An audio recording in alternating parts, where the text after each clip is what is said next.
My wife was always cold and distant. In 10 years of marriage, she never said she loved me. Before I died, I discovered a love letter she had prepared for a long time, but it wasn't addressed to me. It turns out she was just indifferent to me. The first thing I did after being reborn was cancel our engagement and help her deliver the love letter. She turned red with anger and, for the first time, yelled at me. Hugh, who asked you to meddle in my affairs?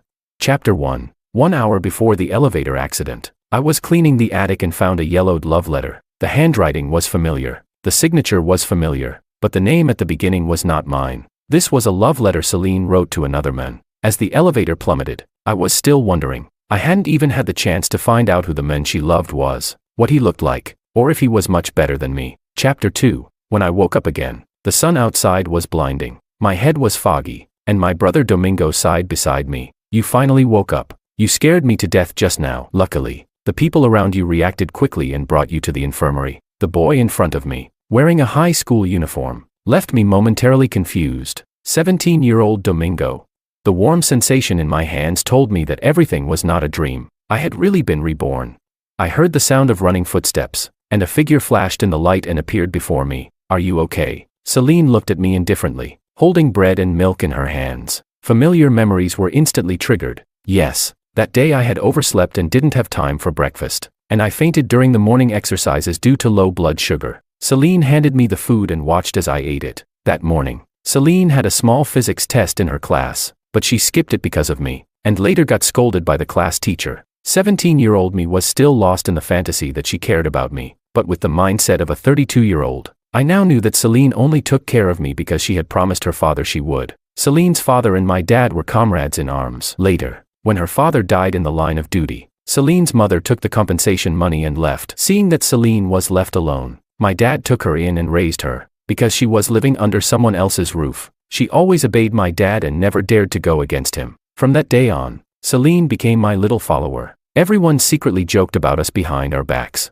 saying I had a well-behaved child bride. Later, when my dad noticed my little crush, he teased Celine, saying she would be our family's daughter-in-law in the future. She didn't say a word. Back then, I thought she was shy and reserved, but looking back now, I realize how foolish I was. Chapter 3. During class, I was distracted, constantly replaying the events of my previous life. I don't want to drag Celine down with me anymore. Probably, if I don't marry her, she will be much happier, and maybe I won't die in the end. During the evening self-study session, the teacher went over time by 10 minutes, and after class, the students rushed out in a crowd. As I packed my things, I noticed Celine standing at the door, waiting for me for quite some time, her head down, looking at the book of mistakes in her hand. The light shone on her, making her appear even more distant and cold. We walked out of the school building in silence. Celine was always like this, aloof, indifferent, as if nothing interested her. Watching her walk ahead, I suddenly stopped. Celine, you should go home first. You don't need to walk with me anymore, and you don't have to wait for me in the future. Why?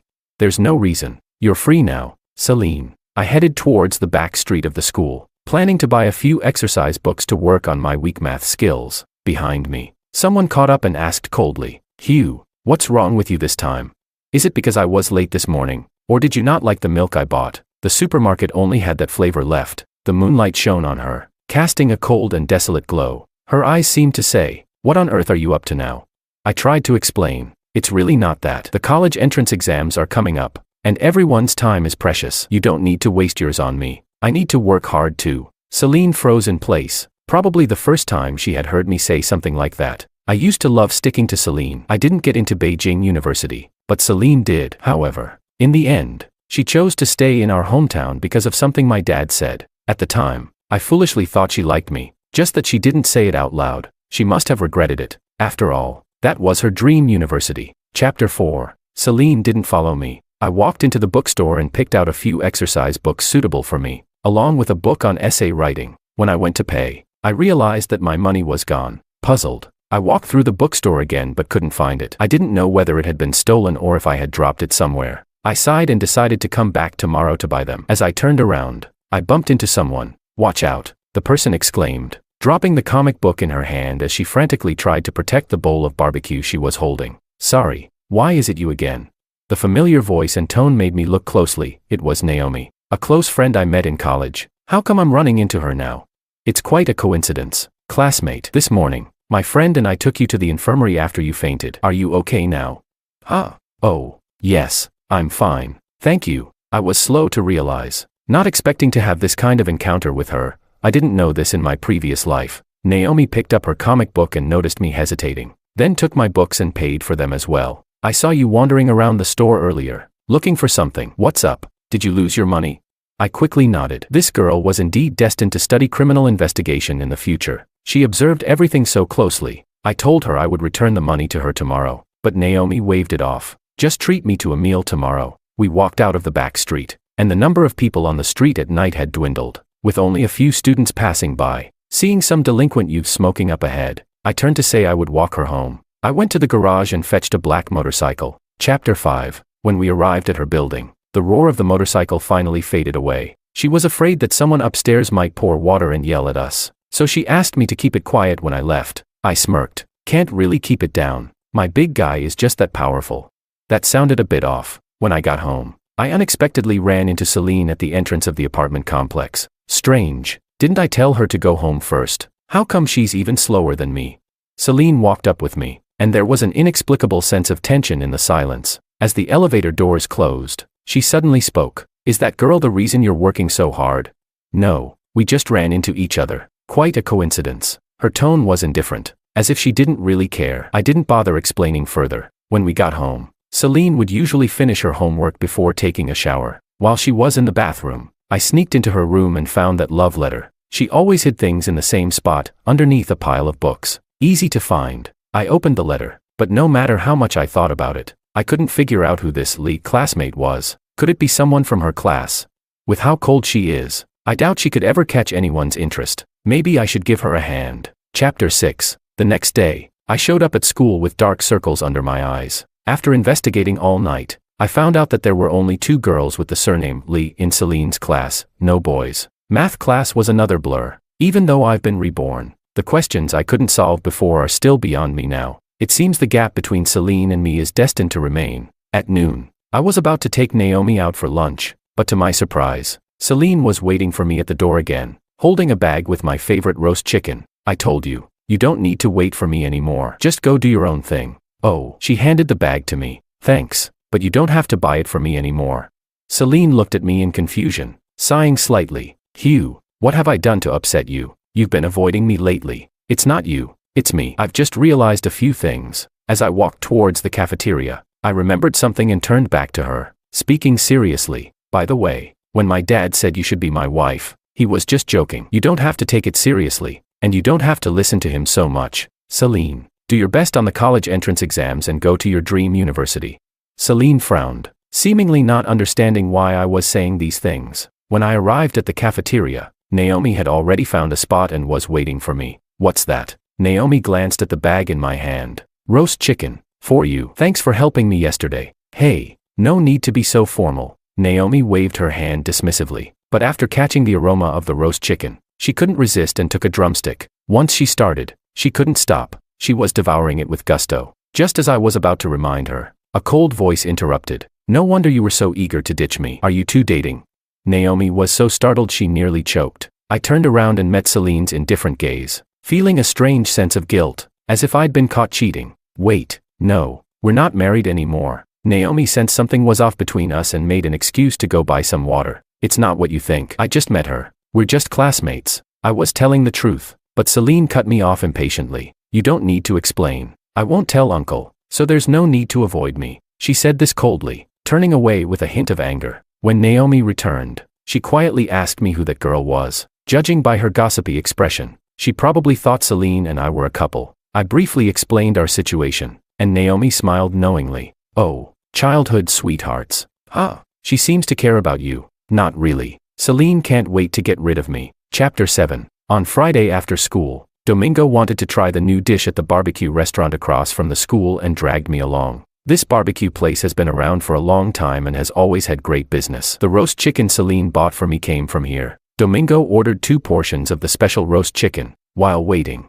I overheard the staff saying they were out of stock and discussing it with the owner, Mr. Lee. Out of the corner of my eye, I saw a boy in a school uniform slip into the back. The owner's son. Surname Lee.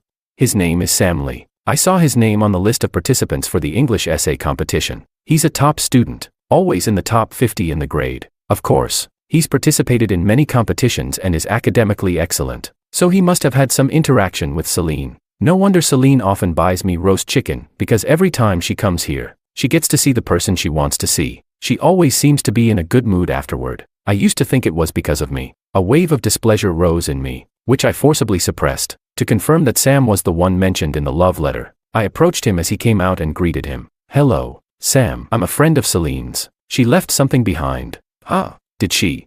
Sam wasn't very suspicious. He checked his bag and said, puzzled, "She just explained 2 math problems to me and lent me her math notebook. I don't think she left anything behind." So they do know each other. I recognized the familiar orange notebook cover. It was one I had bought for Celine. I used to ask her for help with math problems, but she was never very patient. Embarrassed that I couldn't understand, I eventually stopped asking. Maybe I remembered wrong. "I'll tell her later." Domingo and I left, and he excitedly handed me the roast chicken, but I had no appetite. It turns out that when you're feeling down, everything tastes bitter. "Why aren't you eating? Isn't it good?" Domingo nudged me. "Hey, what were you talking to Sam about?"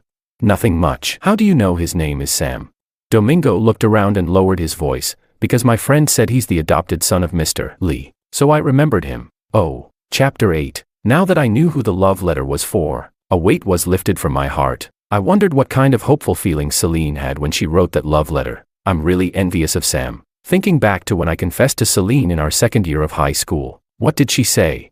"Oh," she said, "got it." Her tone was cold and distant, as if she considered it a bother. That night, after finishing my mistake corrections, I planned to memorize some English vocabulary. My phone lit up with several documents from Naomi. "Naomi, these are math worksheets from my mom. You should try them out. If you don't understand something, ask me." Her mother is a tutor for an advanced math class, so I was getting a bit of special tutoring as well. I thanked her and sent a funny emoji. Suddenly, the door to my room burst open. Celine walked in with a dark expression. The first time she hadn't knocked. "Did you mess with something in my room?" She didn't say what, but I knew. A guilty feeling welled up inside me as I took out the letter from the drawer. "Sorry, I didn't mean to snoop. I had intended to help them get together, but I didn't expect to be caught so quickly." Celine took back the letter, her face unhappy, probably because her secret had been exposed. Feeling bitter, I still gathered my courage. "I know who you wrote that letter to. It's that guy from the barbecue shop." "Right. Since you like him, you should confess soon. He's so outstanding. What if someone else snatches him away? Anyway, the college entrance exams are coming up. Afterward, you can pursue him openly. You won't have to pretend to buy roast chicken for me anymore. Who asked you to meddle in my business?" She glared at me, anger simmering in her eyes. "I just want you to be happy." "Happy?" She scoffed. "It seems like you started dating and couldn't wait to get rid of me. You used to say you liked me, but you changed your tune pretty quickly." I was stunned, not expecting her to think this way. "You don't like me. You don't even like me. So why should I put all my eggs in one basket?" I retorted angrily. "Yeah, you'd better not put them here. I can't stand the smell," she said coldly before turning away and slamming the door. I bit my lip, seething with determination. "Celine, I will never like you again in this life." Chapter 9. For the next week, I didn't say a word to Celine. My dad thought we were both just focused on preparing for the exams, so he didn't say anything. Over the weekend, I went to the library with Naomi to work on some problems. She's better than me at academics, and her thinking is more flexible, so she often explains things to me. When she feels stressed, I take her for a ride on my black motorcycle. Thinking about how we would be lifelong best friends in the future gave me some hope for what's to come. Maybe it was because I doubled my efforts this time, but my grades improved by more than 10 places in the monthly exams. My dad got a call from my homeroom teacher and was grinning from ear to ear. Celine, who was making coffee, overheard and glanced at me, scoffing softly. "Impressive. Dating hasn't affected your studies." "Same to you. Secretly crushing on someone didn't stop you from getting first place, did it?" I deliberately retorted and turned back to my room to work on my assignments, avoiding her sour expression. There was only 1 month left until the college entrance exams. It was the most focused and detached I'd ever been, with nothing but questions and scores in my mind. I didn't even have time to think about romance. June came with its scorching heat, arriving together with the exams. This time, I was fully prepared, and I felt confident as I began writing. Even the final math problem, which I used to give up on, I managed to answer something, though I wasn't sure if the answer was correct. Chapter 10. The final bell rang, marking the end of the exam. It also signaled the conclusion of my high school journey. Once again, as I walked out of the exam room, I saw Sam standing with Celine. She seemed anxious, Probably because she didn't do well on some questions, and was nervously comparing answers with him. Maybe love is truly blind, as Celine seemed more patient with him than with anyone else. I walked past them and headed toward Domingo and Naomi. We had planned to go to the amusement park, karaoke, and Happy Valley to enjoy ourselves to the fullest. In the time before the scores were released, I spent my days going wild outside, and my dad didn't even bother to control me anymore. The surprising thing was, Celine called me every day, asking when I would be home. Sometimes, if it got too late, I would take Naomi home first. Whenever Celine found out, she would always have something snarky to say, like today, which happened to be my birthday. I officially turned 18. It was past midnight when I got home, slightly tipsy, with Naomi leisurely walking me back. When we reached the building, she suddenly called out to me, "Hugh, how about I spend every birthday with you from now on?" It was too dark to see her expression clearly, and I thought she was declaring the start of our revolutionary friendship. "Of course, you're my best buddy." I gave her a few hearty pats on the back, and she coughed a few times, hiding the sadness in her eyes. "You hit so hard, you almost lost a buddy." We both laughed. Just then, we ran into Celine, who had come downstairs to take out the trash. She stared at us resentfully and said with irritation, "Hugh, it's past midnight. Why aren't you home yet? Hey, you'd better go back. Your little childhood friend is calling you." Naomi teased in a low voice, waved at me, and reminded me to drink some honey water when I got home. Chapter 11. On the way up in the elevator, Celine kept nagging. For the first time, I found her as talkative as an old lady. "Are you done yet? I'm home, aren't I?" She stiffened, her tone odd. "Am I annoying? Didn't you promise me you'd be home before 10? What if something happened to you? How would I explain it to Uncle?" Today was an exception, and I was with Naomi and the others. There was no danger. Even if I didn't come home, I'd have somewhere to go. Out late at night and not coming home. Where do you plan to go with her? Just because you're dating doesn't mean you can act recklessly. Celine's tone grew stern, and she looked entirely on edge. I glanced at her curiously. "Why are you being so harsh?" She averted her gaze awkwardly and fell silent. When we got home, as I was pouring myself some water, she spoke in a quiet voice. "Today's your birthday. Why didn't you invite me?"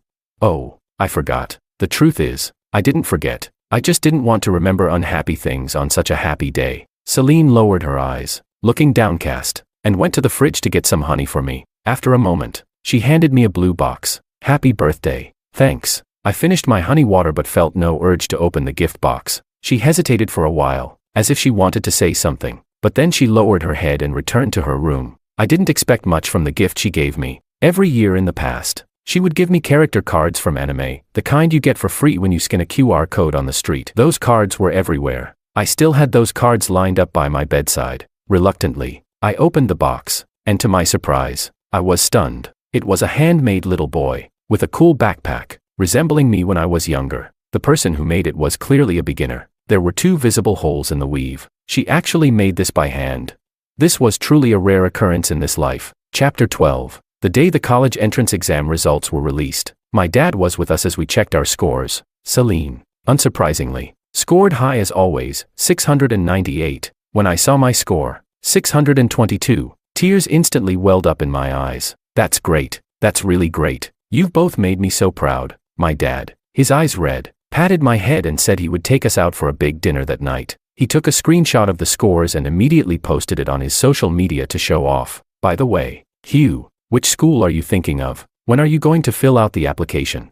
"I'm planning to stay local at a 985 university. I want to stay close to Dad." Domingo and Naomi are also thinking about staying in the province. "Good, good. That way I won't have to worry about you being alone in an unfamiliar place." In my last life, I didn't do well and ended up choosing an engineering major. This time, I could choose to study medicine. My mother passed away when I was very young, and back then, medical care wasn't as advanced. So, I want to do my part to contribute as much as I can. Celine didn't seem surprised by her score. Sam probably scored similarly, so they could go to Beijing University together. "That's great." While my dad was on the phone, Celine suddenly asked me, "You want to stay here mainly because of Naomi, right? Do you really like her that much?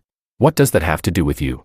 I was starting to get annoyed with her. It felt like she was meddling more and more lately. Celine stared at me, her gaze no longer as indifferent as before. "Hugh, if you say the word, I can stay in the province with you too. There's no need. Your grades are so good. Staying here would be a waste. You should go to your dream school, Beijing University. Sam will probably get in too, so you'll have someone to accompany you." I didn't give him the love letter. Oh, my phone lit up. Naomi was calling me. Just as I was about to answer, Celine grabbed my wrist, visibly upset. Don't you care at all?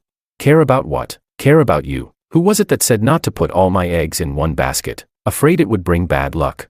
Even though I repeated her exact words back to her, her face instantly paled. I shook off her hand and went to the balcony to take the call. Chapter 13. Naomi's parents both work in the province, so she decided to stay here, and we ended up choosing the same university. Great. We can keep going on motorcycle rides together. After that day, I didn't pay much attention to what Celine was up to. Whether she pursued Sam or not was no longer my concern. The summer vacation flew by, and I spent my days hanging out with Naomi. We learned to drive and got our licenses, getting so much sun that we both got tan. Celine received her acceptance letter from Beijing University, and without saying goodbye, she left for school, as if she was upset with me. The life of a medical student is incredibly busy, with so much to learn. I spent my days running between the library and the classroom, and even meeting Naomi for a meal required careful scheduling. During finals, as I stared at the two thick, brick-like textbooks, I was almost in tears. Naomi, noticing I had lost weight, often brought me food and kept me company while I studied. Why do you look so relaxed? Don't you need to study? I asked,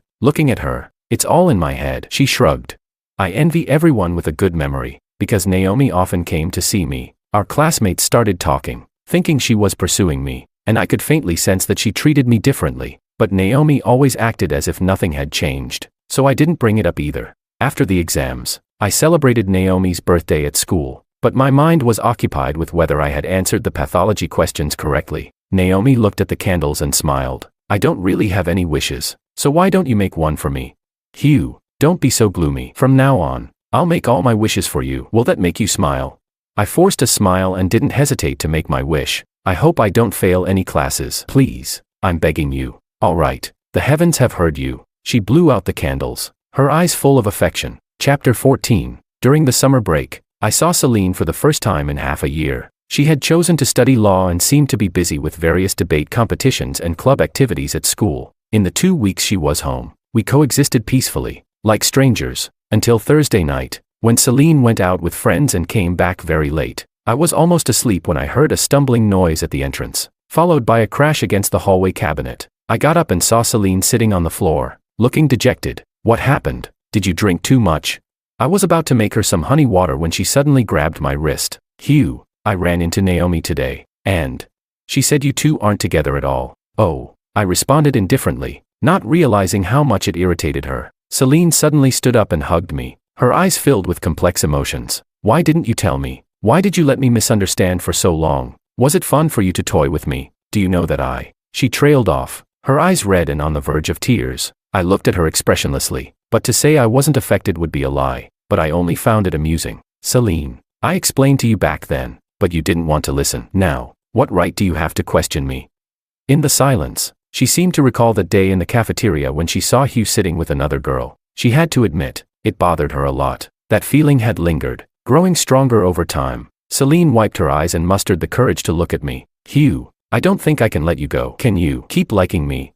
Many times in the past, I had imagined this scenario, but now that it was happening, it was too late. No, I can't. Why not? She asked anxiously, gripping me tightly. Is it because of that love letter? I was immature before, unable to distinguish between admiration and love. I don't like Sam. I just felt a connection with him as a fellow kindred spirit. Is that so? But I never felt your love. All I ever felt from her was impatience and indifference. Give me a chance. Let's start over, and I promise you'll feel it. Please?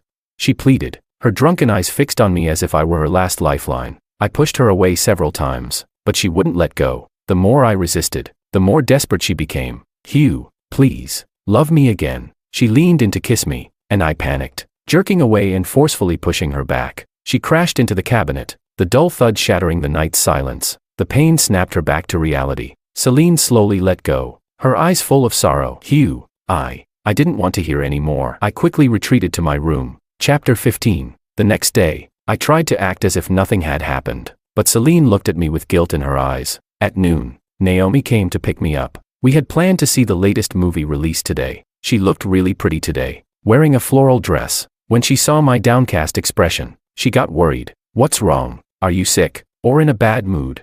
Nothing. I reached up to grab my hat, but she suddenly grabbed my wrist. There were a few scratches, clearly caused by someone else. Who did this? She became alert, her police instincts kicking in. I did it to myself by accident. Naomi clearly didn't believe me. Her eyes locked onto Celine, who was sitting on the couch, and she walked over to confront her. Did you do this to him? Yes. Celine, who had been watching us since we walked in, was clearly already at the end of her patience. You little.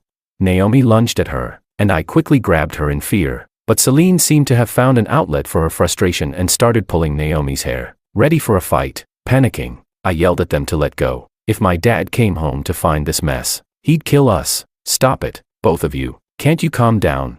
I pulled Naomi away, seeing that she had a few scratches on her face. What a future police officer, acting so impulsively.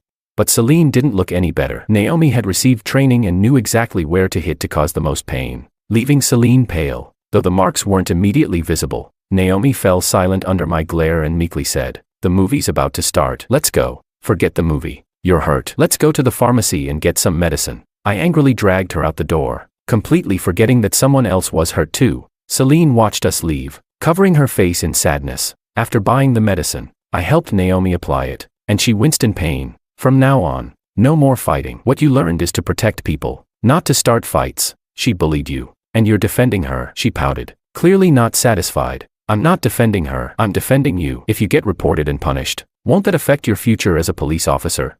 Naomi paused, a small smile forming on her lips before she winced again. Hugh, you care about me that much? No. Yes, you do.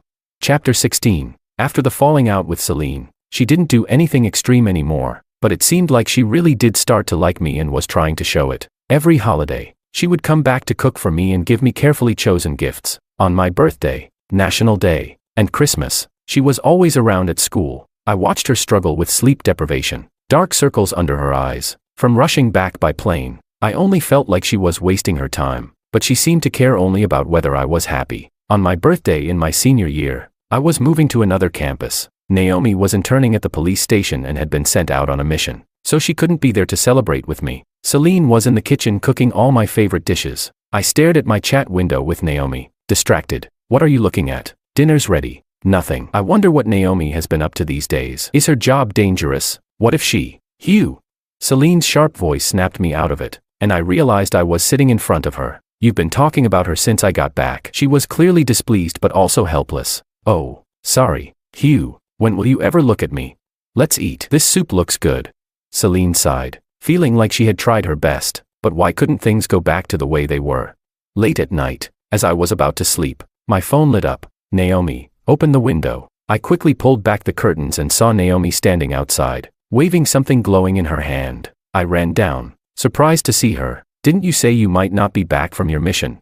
Yeah, but I couldn't help it. I promised someone that I'd spend every birthday with him from now on. She handed me a glowing jar and a box with my favorite sneakers inside. The fireflies in the jar flickered in the darkness. It's for you. I found them during the mission and thought you'd like them. Thanks. I smiled at her, feeling like I had something to say. Naomi, She seemed to guess what I was about to say and quickly interrupted. Hugh, happy birthday. I understood her hesitation. Given her job's unique nature, I swallowed my words and changed my response. Thank you. I'm really happy. Chapter 17. While Naomi was interning, I was pursuing my graduate studies. By the time Naomi became a team leader at the police station, I had just started my hospital internship. Seeing suffering and death every day was emotionally taxing. Then one day, several severely injured people were brought to the hospital. Naomi was among them. She had been stabbed in the abdomen. Her spleen was damaged, and she was bleeding profusely. My mentor operated on her for a long time before the red light outside the operating room finally went off. I took a moment to check on her. Her face was pale, and it looked like she might not make it. With red eyes, I silently prayed that she would pull through. Late at night, I was by her bedside, reviewing neurosurgery notes, when I suddenly saw her fingers move slightly. I looked up and met her gaze. Hugh, did you save me? No, it was my mentor. I had only helped a little. I stood up to check her condition, asking if she felt dizzy or nauseous, making notes, and only then did I feel relieved. You look so professional now. Naomi smiled, her eyes bright. Of course, I've worked hard for many years. Then I'll be counting on Dr. Jiang from now on. Don't say that. Just don't let me see you in the hospital again. She smiled, her hand lightly touching my fingertips. After hesitating for a moment, she didn't hold on. A nurse came to get me for rounds, and I gave her a few instructions before leaving. Then it was back to the usual busy routine. Naomi stayed in the hospital for a month, with many colleagues coming to visit her. Every time I did rounds, her friends would give me knowing looks, as if they all understood something, but Naomi didn't show any sign of anything. Even on the day she was discharged, she didn't say much, simply addressing me as Dr. Jiang as usual. I handed her the medicine, explained the instructions, and tried to subtly probe her. Hey, Naomi, don't you have anything to say to me? What? That I'll follow the doctor's orders? She played dumb. I smiled helplessly. Chapter 18. In the following years, Naomi frequently went on missions, traveling all over the country, and sometimes I couldn't reach her. Celine remained just as impressive, landing a job at a top law firm after graduation and becoming a star lawyer within a few years. She's wealthy now and occasionally sends me strange but expensive things. Some of them I haven't even had time to open, and they're all piled up in my dad's study. The hospital is so busy that sometimes I barely have time to eat. Celine came to visit me a few times, but we hardly exchanged a few words before I was off to work again. Still, she's persistent, always finding time to contact me and occasionally sending gifts or meals to the hospital. Sometimes, when she's drunk, she calls me and repeatedly asks, Hugh, what do I have to do to make you like me? Will you tell me, please? Why are you treating me like this? You were the one who liked me first. How could you just change like that? I was wrong. I shouldn't have said those things. Will you come back? Can we go back to how we were? Hugh, I really miss you. No one's feelings can change just like that. In all the years we were together, and in the 10 years we were married in my past life, she had so many opportunities to say she loved me. Since she didn't, it's best to let it go. It's time to move forward. Chapter 19. Time flew by, and I found myself turning 32 this year. In my previous life, it was in December of this year that I died in an elevator accident. I wonder if there will be any accidents this time around. The ringing of the phone interrupted my thoughts. Naomi's cheerful voice came through. Dr. Jiang, my birthday is next week. What do you plan to get me? I don't know. This mischievous girl has pretended not to understand my hints for years, making it seem like we're not a couple yet more than just friends. And now she wants me to get her a gift. Humph. She chuckled softly. The bureau is planning to promote me. I'll be sent on fewer missions in the future, and I'll be able to settle down here in the province. Oh, and then, I played dumb, just like her. Then, this year, I'll make my own birthday wish. It's a bit special. Do you think it will come true? Why don't you give it a try? I feigned indifference, but a warm feeling welled up inside me. Before we could finish the call, a nurse rushed in, saying the hospital director was calling for an emergency meeting. I quickly grabbed my notebook and headed over. The director announced that an 8.0 earthquake had struck Tongcheng, and our hospital needed to send personnel for support. No wonder I felt dizzy at noon. It wasn't just my imagination. My name was on the list, so I quickly packed my things and joined the team heading to Tongcheng. When we arrived, the place was a scene of devastation and wails of despair. My colleagues and I didn't have time to dwell on the tragedy. We immediately joined the relief efforts. Supplies were insufficient, and access roads were blocked, leaving us without many necessary medications. We all posted on social media for help, and Celine contacted me right away, saying she could donate supplies. Me, thank you. Celine, how are you thanking me? Is this the only way you'll talk to me? Me, I have to go. Celine, stay safe, and reach out if you need anything. Chapter 20. Late at night, just as I was about to switch shifts with a colleague, a sudden tremor sent everyone into a panic. Get under the table, someone shouted. I took one step forward, but the ground suddenly gave way. Chunks of earth fell from the collapsing ground. Then came the darkness, and I lost consciousness. The aftershock wasn't as strong as the initial quake, but it caused significant damage. I was trapped underneath, pinned by debris, unable to move. I don't know how much time passed. My body started to go numb, and I lost feeling in my hands. My mouth was dry, and I didn't even have the strength to call for help. The darkness reminded me of that moment of freefall in the elevator. Was this all predestined? Am I still going to die? My phone in my pocket lit up. I saw that it was Naomi calling, but I couldn't answer. How awful. Even after being reborn, I still couldn't be with the one I love. My consciousness began to fade, and my body started to lose warmth. Suddenly, I heard frantic voices from above. Hugh, where are you? Chapter 21. It felt like I had slept for an eternity. When I woke up, I found myself back in the hospital where I work. Hugh, you're awake. How are you feeling? Is there anything uncomfortable? Naomi was looking at me anxiously, tears welling up in her eyes. I shook my head. How was the rescue? Are the colleagues who were trapped with me okay? They're all fine, and the situation has stabilized. Do you know you've been asleep for half a month? She said, exasperated yet relieved, holding onto my hand like a precious treasure. Thank goodness you woke up. She lowered her head, and tears fell onto the back of my hand, warm and intense. Did you rescue me? Yes, I couldn't reach you. And then our team was sent to help. Thank you. Thank me for what? You've saved me before. We're even now. Naomi called the doctor to examine me, then bought nutritious meals and fed me spoon by spoon. Just like taking care of a child. I stayed in the hospital for a few days to recover, and Naomi kept a close eye on me the entire time. On the day I was discharged, I hadn't forgotten about Naomi's birthday. Confessing is something the guy should do first. After all, I packed up my things alone and secretly prepared some surprises with the help of friends. In the evening, I waited for Naomi to arrive at the hospital. As she approached the entrance, rose petals suddenly began to fall from the sky. Before she could react, I got down on one knee, the ring I had prepared shining brightly in my hand. Naomi, I love you. I've loved you since high school, but I was afraid of interfering with your career, so I never dared to tell you. Now, will you give me this chance? Naomi, will you marry me? Her colleagues showered her with petals, and mine joined in the excitement. She froze for a moment, her face turning bright red. With tears in her eyes, she nodded, blushing for the first time. Out of the corner of my eye, I saw a familiar figure standing on the edge of the crowd. Celine was holding a thermos, looking like she had rushed over, sweat beading on her forehead. Her face was pale as she watched the scene, her eyes filled with sadness. I will, Naomi said loudly, smiling. I slipped the ring onto her finger, it fit perfectly. Finally, I had my answer. Naomi hugged me tightly, bursting into tears of joy. Wow, I've never seen the captain cry before. You don't get it. This is love. I'm so jealous. Is it too late to go back to high school? I don't want to be single anymore.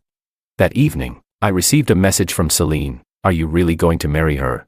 Hugh, I've been with you the longest. Why is it her in the end? Won't you look at me again? I deleted the message and blocked her. Turning off my phone, I held Naomi close and drifted off to sleep peacefully. Chapter 22. On the day I married Naomi, Celine didn't attend, but she sent an incredibly expensive diamond. When Naomi saw the gift, she immediately started making sarcastic comments, thinking Celine the mindset of a thief hasn't been let go yet. Then she had the diamond set in a collar and put it on my dad's husky. A year after I got married, Celine was still single. Later, when Naomi gave birth to a daughter, Celine was still single. Even my dad advised her to find someone, pointing out how many people were pursuing her. She quietly sipped her drink, her expression dark. After dinner, Celine looked at the little girl in the cradle, pressing her lips together. Hugh, she really looks like you. Yeah, if only back then. She didn't finish her sentence, holding back whatever she was about to say with a slight sigh. Naomi frowned, glaring at her with suspicion. What are you trying to do? He's my husband. Legally. Don't get any ideas. Celine sneered. Only temporarily legal.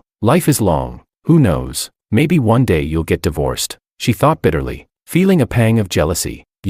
Naomi was ready to throw a punch again, but with the family around, she held back. On the way home, Naomi was fuming, itching to curse out even the stray dogs we passed. Later that night, while we were asleep, Naomi suddenly sat up and asked me, Hugh, where did you put our marriage certificate? Why?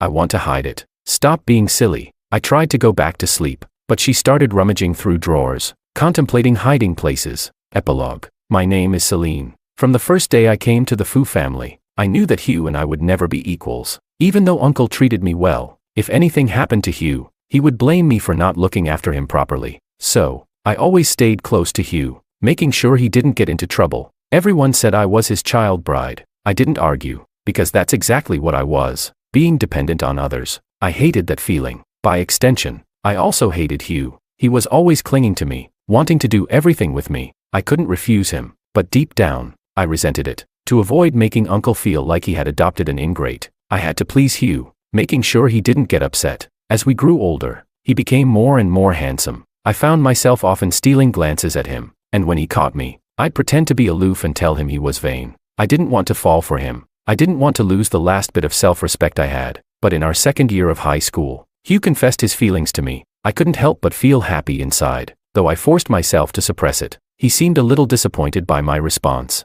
but the next day, he was back to clinging to me. One day, he got sick, and the medicine was too bitter, so he asked me to get him some chicken. At the barbecue shop, I met Sam. He had just dropped a freshly grilled chicken wing by accident, and his adoptive father scolded him, calling him useless. If I hadn't been there, I'm afraid that man would have hit him harder. I observed Sam's cautious demeanor and felt like we were the same. After that, I often used the excuse of buying barbecue for Hugh to visit the shop and see Sam. Every time I bought the food, I didn't rush back. I would sit in the shop, feeling like I could finally catch my breath. Those were the rare moments when I didn't have to care about Hugh or Uncle's emotions. Sometimes we talked about our families, and Sam would sigh, but then he'd go back to studying hard, like a resilient weed. I thought that I should like a boy like him. Only he could understand my feelings. I wrote Sam a love letter, but I never gave it to him. It always felt like my feelings for him weren't strong enough, and it wouldn't be fair to him. Lately, Hugh has been acting strange. He seems to want to get rid of me. I saw him laughing and talking with Naomi and figured out they were probably dating.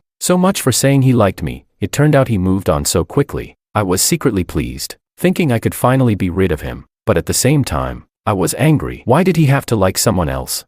Then, I noticed the love letter was missing. I instinctively suspected Hugh had taken it, and I was flustered and angry when I went to confront him. To my surprise, he was calm, as if it didn't matter to him who I liked. I was really annoyed. When we were filling out college applications, I told Hugh I could stay behind with him, but he didn't care about me anymore. Furious and upset, I went off to Beijing University, far away. Once I got there, I regretted it. I wasn't by Hugh's side, but Naomi was. Hugh stopped paying attention to me, and even when he did, Naomi's name was always on his lips. I hated that. I wanted to go back to the time when he was always clinging to me, but no matter what I did, we couldn't go back. Years went by, and Hugh and Naomi still hadn't gotten together. I thought I still had a chance, but Hugh was always busy and barely acknowledged me. No matter how expensive the gifts I sent him, he no longer smiled at me like he used to. I was terrified. When Hugh was injured during a rescue mission, I finally broke down and realized I couldn't wait any longer. I made his favorite soup and rushed over to see him, but it was too late. I regret it so much. Naomi was right. I had so many years to hold on to Hugh, but I didn't. I let him down. I pushed him away with my own hands. Hugh, please be well.